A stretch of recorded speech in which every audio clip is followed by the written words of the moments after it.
Hello friends, once again welcome back to polytechnic club. Polytechnic easy है। तो friends, आज की इस वीडियो में हम लोग बिहार पॉलीटेक्निक पी यानी कि जो रेगुलर के स्टूडेंट हो उनका आज अलॉटमेंट लेटर आ गया। तो हम बात करेंगे, यदि आपका अलॉटमेंट लेटर नहीं आया तो आगे का नेक्स्ट स्टेप क्या करना, ऑटो अपग्रेड की प्रक्रिया क्या है, इसमें क्या होती है, ऑटो अपग्रेड के बारे में समझेंगे। एंड वन मोर चीज़, यदि अभी तक आपने डाउनलोड नहीं किया तो डाउनलोड के बारे में समझेंगे। एंड नेक्स्ट जो आपका सेकेंड अलॉटमेंट आने वाला उसमें क्या चेंजिंग होगी, इसके बारे में हम लोग बात करेंगे। तो सबसे पहले एक बार शॉर्ट में हम लोग डाउनलोड का प्रोसेस समझते हैं एंड नोटिफिकेशन जो आया है उसके बारे में समझते हैं कि आखिरकार नोटिफिकेशन में क्या है। तो आज आपकी सभी डाउट क्लियर हो जाएगी। तो वीडियो को अंत तक जरूर देखिएगा ताकि आप किसी भी मिसकम्युनिकेशन या फिर गलत नोटिस का शिकार ना हो। तो फ्रेंड्स, सीधा हम लोग चले आते हैं अपने ऑफिशियल वेबसाइट पे, क्योंकि सभी जानकारी आपको इस ऑफिशियल वेबसाइट में ही देखने को मिलेगी। तो यहाँ पे आप ऊपर में ही नोटिस पढ़ते देखिएगा कि आपका फर्स्ट राउंड का अलॉटमेंट लेटर जारी हो गया, जिसे आपने डाउनलोड करके एडमिशन के लिए जाना है। मैं आगे ये भी बताऊंगा कि एडमिशन के समय क्या क्या आपको ध्यान रखना है। जस्ट थोड़ा सा वेट कीजिए डियर। तो सबसे पहले आप ऊपर में ही एक नोटिस देखिएगा ना दोस्तों, जैसे ही यहाँ पे स्क्रॉल कीजिए तो यहाँ पे डाउनलोड सेक्शन में आना है। आप यहाँ से डाउनलोड कीजिएगा, बट आपको एडमिशन में यह नहीं लगेगा। मैं इसे भी एक बार ओपन करके दिखा देना चाहता हूँ दोस्तों। जो पहली बार पीडीएफ आया था ना, वो ध्यान दीजिएगा। मैं थोड़ा सा जूम कर लूँ तो वो आपका 246 पेज का आया था। ये कितना पेज का, 244 पेज का। 2 पेज इसमें कम है। 2 पेज कौन सा कम है दोस्तों, जो उसमें एक पहला नोटिस आया था वो पेज कम है, एंड दूसरा जो ऑब्जेक्शन फॉर्म आया था।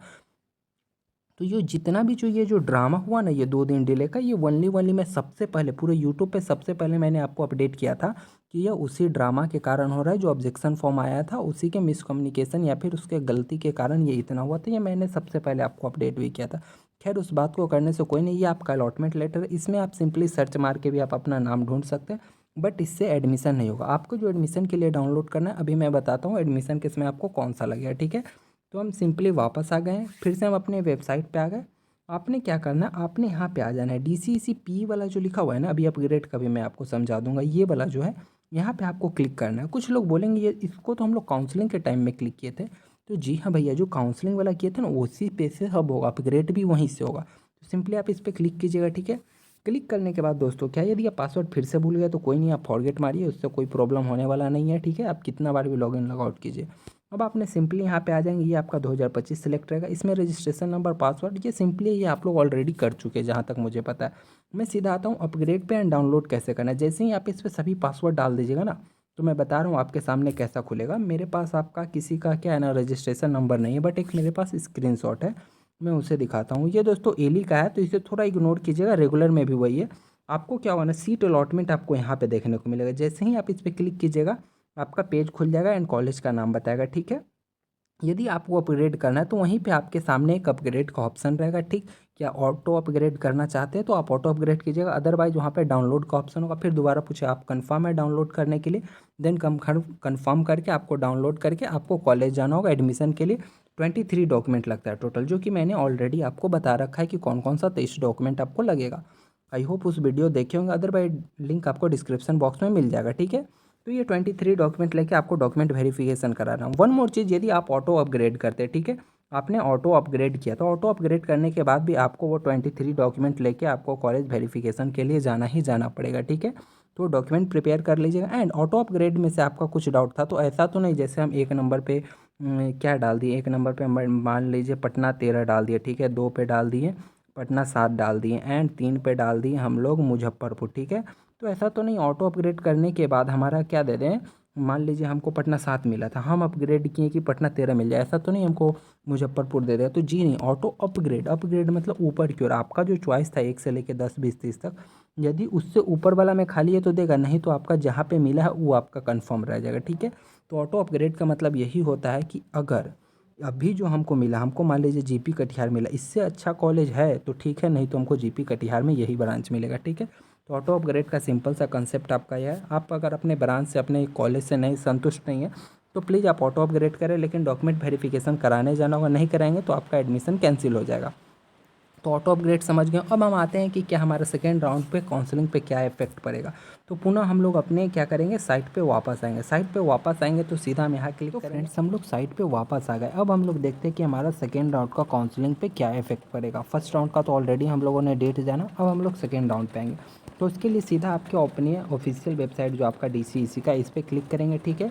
तो हम लोग क्लिक करते हैं एंड देन इसे ओपन करते हैं। जैसे ही ये हमारा ओपन होगा हम लोग स्क्रॉल डाउन करके ज़रा सा नीचे आएंगे एंड किधर जाने का है हम लोग का, तो हम लोग अभी तक हम लोग पेज पे रीडायरेक्ट नहीं हुए फ्रेंड्स, एक बार पुनः क्लिक करते हैं। जैसे ही हम लोग क्लिक करेंगे तो नीचे आज का जो हमारा नोटिस है वो ये है, ये 13 को आया था, ठीक है। तो इसमें आज के बारे में लिखा गया था जिसको हम लोग ऑलरेडी डिस्कस किए कि आपका कब से कब तक है। तो हमारा 13 से 17 तक डाउनलोड करेंगे एंड 14 से 17 तक आपको कॉलेज में जाके क्या करना है, डॉक्यूमेंट वेरिफिकेशन कराना है, देन आपका एडमिशन होगा। तो डॉक्यूमेंट वेरिफिकेशन कराना आप लोग के लिए ज़रूरी है। बाकी सभी जो डेट है इसमें देख लीजिए, जो यहाँ पे साफ साफ लिखा है कि जो सेकेंड राउंड का अलॉटमेंट है ना, ये सेकेंड राउंड का ये अन्य जो आगे का जो कार्यक्रम है ना वो यथावत रहेगा। कहने का मतलब है बाकी सब जो कार्यक्रम जो होने वाला था सेकेंड राउंड मोप अप, ये सब हमारा क्या रहेगा, तो वो सब हमारा as it is date same रहेगा। जो कांड हुआ है दोस्तों वो ऑब्जेक्शन के कारण फर्स्ट राउंड को इफेक्ट किया गया है, ठीक है। बाकी का सभी कार्यक्रम हमारा सिमिलर जो पहले का डेट था उसी पे होगा। तो अब आपके मन में डाउट आएगा आखिर पहले का डेट क्या है, तो चलिए हम लोग पहले का डेट जानते हैं, ठीक है। तो पहले का डेट जानने के लिए आपको पुराना नोटिस ओपन करना होगा जो पी के लिए आया था। कब आया था, तो वो आपका दोस्तों कितने तारीख को, 6 तारीख को देखने मिला था, ठीक है। तो इस पर हम लोग क्लिक करेंगे। जैसे ही क्लिक करेंगे आपका प्रीवियस नोटिस आपको खुल जाएगा। तो जैसे ही हम लोग इसे ओपन करके स्क्रॉल करेंगे तो देखिए इसमें जो ये था हमारा फर्स्ट वाला, इसको थोड़ा सा जूम कर लेते ताकि क्लियर हो। तो फर्स्ट आना था 11 को, जो कि 11 को आया नहीं। कब आया हम लोग का दोस्तों, तो 13 को आया, ठीक है। एंड 14 से 17 तक आपका डॉक्यूमेंट वेरिफिकेशन चलेगा। यदि आप डॉक्यूमेंट वेरिफिकेशन नहीं कराते हैं ऑटो अपग्रेड करके तो आपका एडमिशन रद्द होगा। मैं बार बार बोल रहा हूँ क्योंकि काफ़ी लोगों का छूट जाता है फिर। लेकिन जो आपका सेकेंड राउंड आएगा ना, इस सेकेंड राउंड यह जो है हमारा 20 तारीख को आना था, तो ये 20 को ही आएगा। यह डेट आपका सेम रहेगा लेकिन 20 को डमी आएगा। कहने का मतलब आपको पता चल जाएगा, लेकिन क्या रहेगा, आप फिर से ऑब्जेक्शन कर सकते हैं जैसे इस बार लोग किया था। तो क्या है, फिर आपको 21 तक ऑब्जेक्शन कीजिएगा, ठीक है। देन आप क्या करिएगा, ओरिजिनल वाला जो अलॉटमेंट आएगा जिससे कि आपका एडमिशन होगा वो 23 तारीख को आएगा, ठीक है। तो आपको 23 तारीख को देखने को मिलेगा जिससे आपका एडमिशन हो। अब आपके मन में डाउट है फिर से क्या डिले होगा इस ऑब्जेक्शन के कारण, तो नहीं भैया, अब ज़्यादा आपका डिले नहीं होने वाला। बोर्ड प्रिपेयर हो गया, बोर्ड समझ चुका आपको कैसे जवाब देना है, तो अब आपको डिले देखने को नहीं मिलेगा। तो सेकेंड राउंड का अलॉटमेंट आपका डाउनलोड कब से कब तक होगा, तो आपका 23 से 26 होगा। जिसका नाम अभी फर्स्ट में नहीं आया टेंशन नहीं लीजिए, सेकंड में आ जाएगा आपका, ठीक है। एंड उसका एडमिशन के लिए कब होगा, तो वो 24 से 26 के बीच में होगा, ठीक है।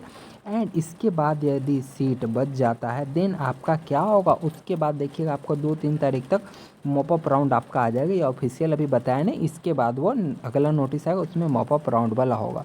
तो आई होप आप लोग इजीली समझेंगे। अभी आप लोग जो 23 डॉक्यूमेंट मैंने बताया वो 23 डॉक्यूमेंट रेडी कर लीजिए। एंड कल से आपका आज 13 है तो 14 से 17 है नया डेट वाला, तो उस हिसाब से आप लोग प्रिपेयर हो जाइए। बाकी जो सेकंड वाला डेट है सेम यही डेट आपका फॉलो अप होगा।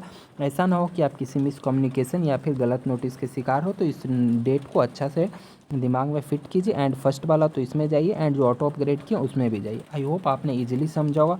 यदि अभी भी किसी प्रकार का आपका डाउट रह गया देन आप लोग कमेंट कर सकते हैं, हम लोग नेक्स्ट वीडियो में डेफिनेटली डिस्कस करेंगे, या फिर पर्सनली आप मुझे इंस्टाग्राम या फिर व्हाट्सएप पे मैसेज कर सकते हैं।